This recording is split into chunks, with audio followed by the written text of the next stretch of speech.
మీ business ఏదైనా మీ ఊర్లో promotion చేయాలంటే అది సుమన్ టీవీతోనే సాధ్యం. ఇప్పుడే సంప్రదించండి. Welcome to Suman TV Warangal. మనం ఇప్పుడు హనుమకొండ ప్రాంతంలో అసన్పర్తి సమీపంలో ఉన్న కాకతీయ విల్లాస్ ప్రాంతంలో ఉన్నాం. ఎందుకంటే ప్రధానంగా ప్రత్యూష ఎవరైతే బలవన్మరణం చెందిందో డాక్టర్ ప్రత్యూష ఇంట్లో ఉన్నాం.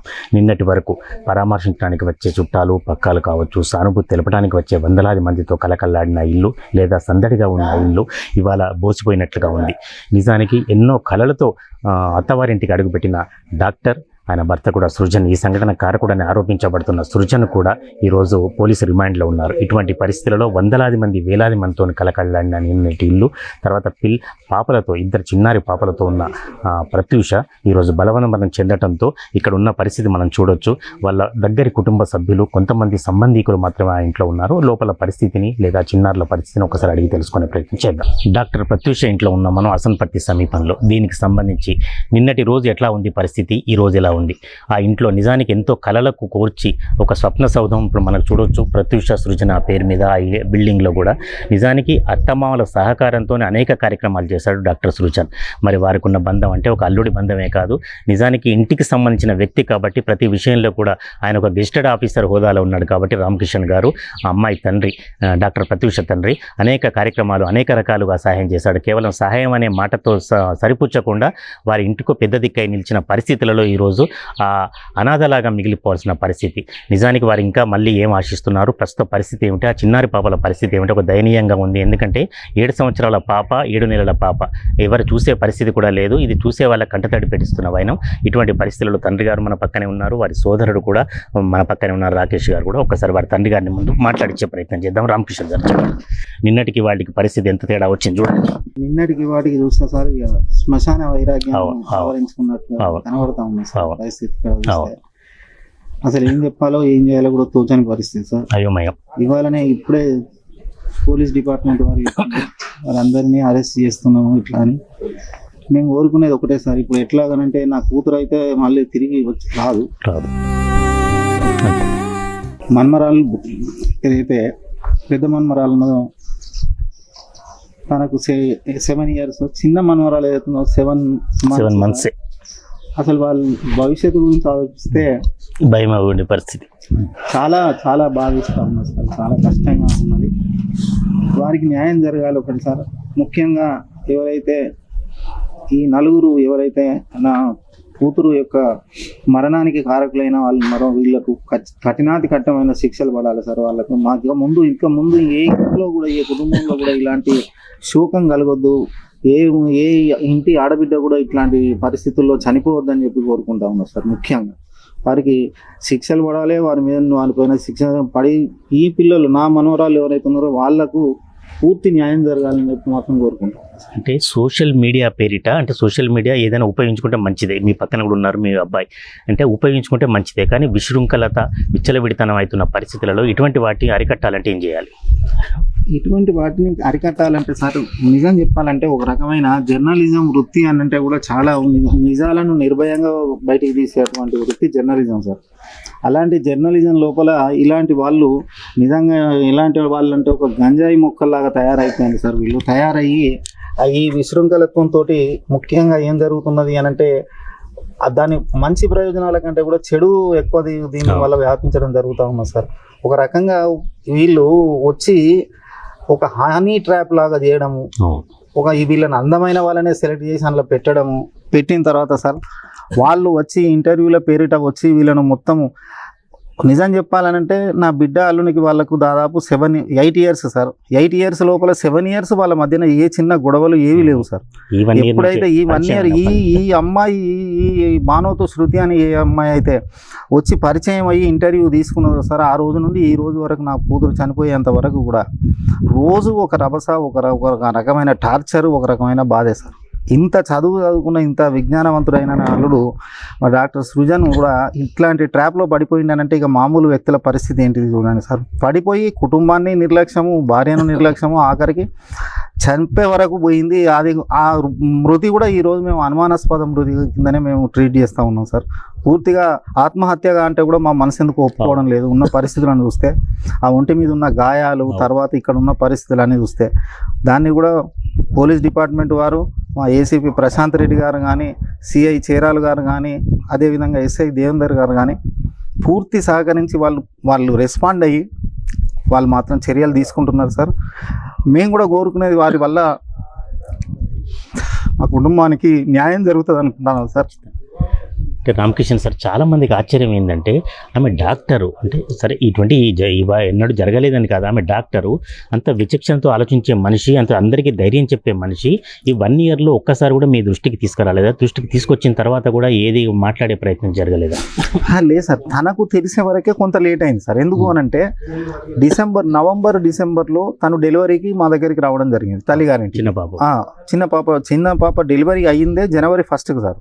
అయితే January 1st డెలివరీ అయింది అని అంటే 8th month అట్లా వచ్చింది నవంబర్కి వచ్చిన అమ్మాయి మేము ఫిబ్రవరి ఎండింగ్ మార్చిలో మళ్ళీ ఇక్కడ తీసుకొచ్చి మేము అత్తగారింట్లో దింపడం జరిగింది.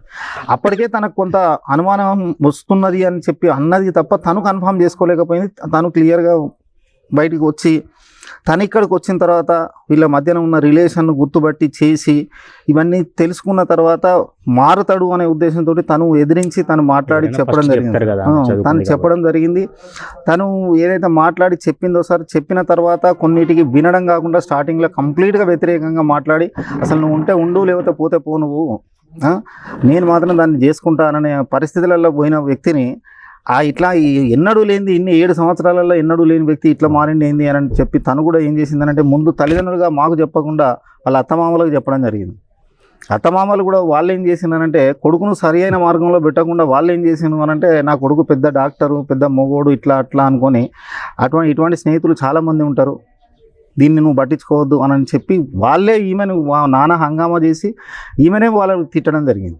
తిట్టేసరికి అసలు తనకు ఒకే ఒకటి బాగా నా మీద ప్రేమతోటి ఏం సార్ అంటే, నేను ఒక పేషెంట్ను, అందులో హార్ట్ పేషెంట్ను అనేది మనసులో పెట్టుకొని మా డాడీ చెప్తే తండ్రి మీదనే ఎక్కువ ఉంటుంది కదా అటెన్షన్ అని, ఎక్కడ మా నాన్న హర్ట్ అయిపోతాడో ఏమవుతాడో అన్న ఉద్దేశంతో ఏం చేస్తాడో తెలిసి ఈయన ఏం చేస్తాడో మళ్ళీ మా నాన్న ఏమవుతాడో అన్నది బాగా మైండ్లో పెట్టుకొని సార్ చెప్పడానికి చాలా లేట్ చేసింది ఒకటి సార్. వాడికి కూడా చాలా టైం ఇచ్చింది, మారడానికి టైం ఇచ్చింది. మారుతున్నాడు అని చెప్పి కూడా మధ్యలో నాకు తెలిసిన తర్వాత ఒక 1 month 1.5 month నుండే నాకు తెలిసింది సార్. ఇది మొత్తం ఈ ఇష్యూ బయటకు వచ్చింది కూడా 1 month 1.5 month మధ్యలో అంతే. మీరు కూడా సీరియస్గా పరిస్థితి చేయలేకపోయినా నేను చేసి ఇమ్మీడియట్గా రేపు లేదు ఎల్లుండి 2 రోజుల్లో వచ్చి ఇక్కడ కూర్చుని మొత్తం ఉన్న మన ఎంప్లాయీస్ కమ్యూనిటీ వస్తారు, అందరు వస్తారు, వచ్చి కూర్చుని మాట్లాడదాము, సెట్ చేద్దాము అని చెప్పిన. అయితే దానికి కొంత నమ్మకం కలిగి ఏం చేసింది సార్ అంటే, నన్ను ఒట్టు పెట్టించుకొని ఎట్టి పరిస్థితుల్లో కూడా నాన్న నువ్వు ఇప్పుడు మాట్లాడొద్దు, ఏ పరిస్థితులలో ఇప్పుడు మారుతున్నాడు, టైంకి వస్తున్నాడు, బాగుంటున్నాడు, మంచిగా ఉంటున్నాడు, కాబట్టి మీరు ఏం చేయొద్దు నాన్న ఇట్లా అని చెప్పి నాతో ఒట్టు పెట్టించుకునే వరకు నేను ఆగిపోవడంలో మళ్ళీ ఎప్పటికీ ఎవ్రీ డే నేను దాన్ని ఫోన్ మాట్లాడుతూనే ఉన్నా, తెలుసుకుంటూనే ఉన్నా. కొంచెం హ్యాపీగానే ఉన్నది, మాట్లాడుతున్నది, మంచిగానే ఉన్నది డాడీ అని చెప్తే నేను అది మనం నమ్ముకుంటూ వచ్చినాం. ఆ నమ్మకం ఏమైంది సార్ అంటే ఒక్కటేసారి మరి మొన్నటికి నిన్న మన ఆదివారం రోజు జరిగిన దానికి శనివారం రోజు జరిగిన దానికి చాలా తేడా సార్. ఈ శనివారం ఈ కాలనీలో దగ్గర సార్ ఇప్పుడు ఒక 200 వరకు ఈ బిల్డింగ్స్ వీళ్ళు ఉంటారు. వీళ్ళు దగ్గర ఒక 100 మంది వరకైనా వీళ్ళు లేడీస్ ఉమెన్ కమ్యూనిటీ ఉంటుంది. వీళ్ళంతా ఒక అసోసియేషన్ ఫామ్ అయిన సార్. ఎవ్రీ మంత్ ఒకరు వాళ్ళ ఇంట్లో వాళ్ళ మంచిగా కిట్టి పార్టీ చేసుకొని ఒక చిన్నపాటి అసోసియేషన్ లాగా ఫామ్ అయినారు, వీళ్ళందరూ చేసుకుంటారు. ఆ సాటర్డే రోజు బిడ్డ అది ఎంత ముద్దుగా అందంగా తయారయ్యి వాళ్ళందరూ కలిసి ఎంత హ్యాపీగా ఉన్నారంటే ఆ ఫొటోస్ కూడా మీకు పెడతాం, మీరు చూడండి. చాలా హ్యాపీగా ఉన్నారు వాళ్ళు. అటువంటిది సాటర్డే అంతా హ్యాపీగా ఉన్నది. ఒకటే రోజు సార్, సండే రోజు 4:30కి ఇది 4 మధ్యాహ్నం వీళ్ళకు ఘర్షణ అయింది, పోయి తను చేసుకున్నారు. సాటర్డే నేను చెప్పాను, సాటర్డే ఈవినింగ్ వరకు 6:37 వరకు కూడా వీళ్ళందరూ కలిసి ఉన్నారు. 20 hours కూడా కాదు, ఆ 20 hours లోపనే వీడు పోయి ఏం గొడవ పెట్టిండు, ఏం తిట్టిండు, ఏం కొట్టిండు, ఏం చేసిండు అనేది ఏం తెలియదు మాకు. అక్కడ వేసుకున్న తర్వాత ఇమీడియట్ చనిపోయింది అనేది డాక్టర్గా మనకి తెలుస్తుంది. తెలిసిన దాన్ని దించి ఆ బాడీని బ్రాడ్ డెడ్ కేసును తీసుకెళ్తే NSR అపోలో వాళ్ళు ట్రీట్మెంట్ చేసింది సార్. ట్రీట్మెంట్ అంటే ఆ ఠాగూర్ సినిమాలో కదా ఉన్నట్టు. ఎందుకు అంటున్నాను, నేను నాకేమో వాళ్ళ డాక్టర్ వాళ్ళ దాంట్లో RMOగా చేస్తా ఉన్నది ఇంటర్నీగా. ఇప్పుడు ఆవిడ కన్సల్టెంట్.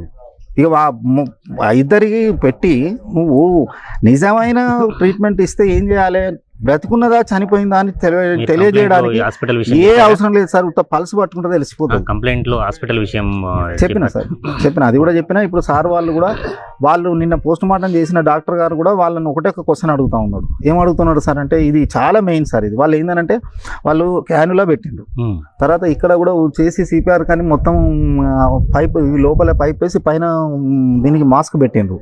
ఈ ట్రీట్మెంట్ అనేది చేసిండ్రు వాళ్ళు అక్కడ. అయితే ట్రీట్మెంట్ ఎప్పుడు చేస్తారు, మీకు ఏమాత్రము ప్రాణం అంటూ ఉన్నాక, శ్వాస అంటూ ఉంటే 1% ఉన్నా చెయ్యాలి.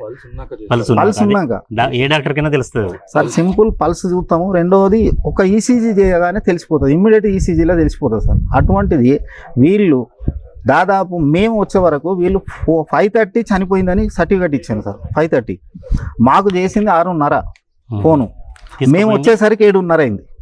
అంటే 2 గంటలు అక్కడ హాస్పిటల్నే ట్రీట్మెంట్ అనే ఉన్నది. మేము పోయే వరకు కూడా ఐవి క్యానులాలు ఉన్నాయి, పైపులు ఉన్నాయి, ఏది ఈ సలైన్ ఎక్కుతా ఉన్నది. ఈ సలైన్ ఎక్కిన తర్వాత ఈ మాస్కులు పెట్టి ఆక్సిజన్ ఇవి పెట్టి ఉన్నాయి. తన పక్కకు మొత్తం బ్లీడింగ్ ఉన్నది. ఇప్పుడు టైమింగ్స్ లో మీకు పోస్ట్ మార్టం రిపోర్ట్ లో కూడా తెలుస్తుంది సార్. అది కూడా తెలుస్తుంది క్లియర్గా, అది కూడా తెలుస్తుంది. వాళ్ళు ఏం చేసిండ్రు, అక్కడ ఏం జరిగింది, ఎందుకు ఈ గాయాలన్నీ ఉన్నాయి అనేది కూడా తెలుస్తుంది సార్. అయితే ఆయన క్వశ్చన్ అడుగుతున్నాడు పోస్ట్ మార్టం డాక్టర్, ఏమనంటే మీరు ట్రీట్మెంట్ చేసిండ్రు, మీరు ఎందుకు ట్రీట్మెంట్ చేసారు, ఇచ్చిన సర్టిఫికేట్ ఏమో బ్రాడ్ డెడ్ కేసు 5:30 PM అని. బ్రాడ్ డెడ్ అంటే ఏంటి సార్, వాళ్ళు రాగానే చూస్తారు పేషెంట్. బ్రాడ్ డెడ్ అని అంటే కథ చెప్తారు, 100 వాళ్ళే చెప్తారు. వాళ్ళు సిపిఆర్ చేస్తారు, అది చేస్తారు సార్. అయినాక సిపిఆర్ అది చేస్తారు, షాక్ ఇస్తారు, సిపిఆర్ చేస్తారు. వాళ్ళకి తెలిసిపోతుంది అక్కడే. వాళ్ళు రాగానే చూస్తారు. చూసినాక ట్రీట్మెంట్ ఏమి ఇచ్చిండ్రు, మీరు మాకు సర్టిఫికేట్ రాసియండి అని అంటే ఇప్పుడు రాసిస్తలేరు వాళ్ళు. సార్ ఒక్క మాట చెప్పండి, ఈ భద్రాచలం సంబంధించి చాలా అనుమానాలు వ్యక్తం. ఈ భద్రాచలం కూడా మీకు ఎట్లా అనుమానం ఉంది? అనుమానం అంటే వీళ్ళు కావాలని చేసిండ్రు నా కూతుర్ను అనేది నాకు బాధ అదే కదా సార్. అది ఎట్లా అంటే చిన్న పాపని తీసుకెళ్తున్నప్పుడు బిడ్డ ఏం అబ్జెక్షన్ అప్పుడు ఎట్లా బేసిక్ క్వశ్చన్ సార్, అడుగుతాను. 7 months బేబీ తల్లి లేకుండా విషయం ఏం సార్ అంటే 7 years పెద్ద మన్మరాలు, 7 months చిన్న మన్మరాలు. సెకండ్ పాపని ఎవరు తీసుకుపోయే ధైర్యం చెయ్యరు.